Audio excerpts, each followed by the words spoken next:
अस्सलाम वालेकुम वरहमतुल्लाहि वबरकातुह। मेरा नाम जी सैफुल्लाह है।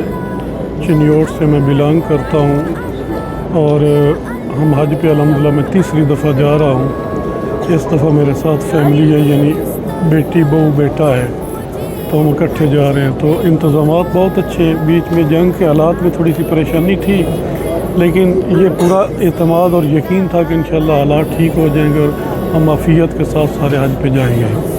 तो अल्लाह ने बड़ा फजल फरमाया कि हालात बहुत अच्छे हो गए और गवर्नमेंट ऑफ पाकिस्तान ने बहुत अच्छी यानी अपनी भरपूर कोशिश की कि सारे हाजी जो हैं वो टाइम पे वो जाएं और टाइमली जो है सारे इंतज़ामात यानी ऐप्स पे चीज़ें बहुत टाइमली अपलोड हो रही हैं, टिकट वगैरह सारा कुछ, और ट्रेनिंग ये वो शेड्यूल सारे कुछ चीज़ें अपने टाइम पे अल्हम्दुलिल्लाह हो रही हैं। इंतज़ामात अच्छे हैं और उम्मीद की जाती है कि इंशाअल्लाह आगे जो है मदीना मुनव्वरा में भी अच्छे इंतज़ाम होंगे और मक्का मुकरमा में भी ठीक होंगे। ट्रांसपोर्ट का सिस्टम भी उम्मीद की जाती बहुत अच्छा नाम है। हफ्सा फातिमा है और मैं ज़िला चिन्योट से हूँ और चिन्योट के साथ हमारा गांव है चक नंबर 13।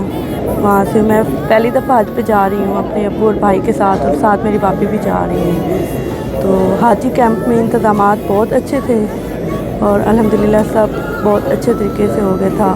ट्रेनिंग भी हमें बड़ी अच्छे तरीके से मिली है और बाकी जो वैक्सीनेशन वगैरह वो भी हमारी टाइम से हो गई थी। और बाकी सामान जो पैकिंग है वो ज़रूरत की सारी चीज़ें लेके जानी होती है और उनको ध्यान से और अच्छे तरीके से पैकिंग करके लेके जानी होती है। दिल मुतमिन था कि इंशाल्लाह हम पहुंच जाएंगे हज पे।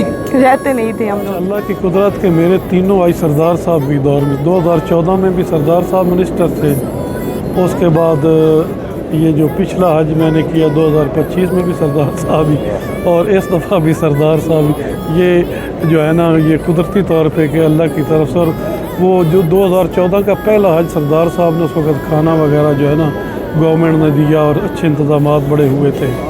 तो माशाल्लाह अल्लाह उनकी ज़िंदगी में बरकत दे, अच्छे इंतज़ामात कर रहे हैं।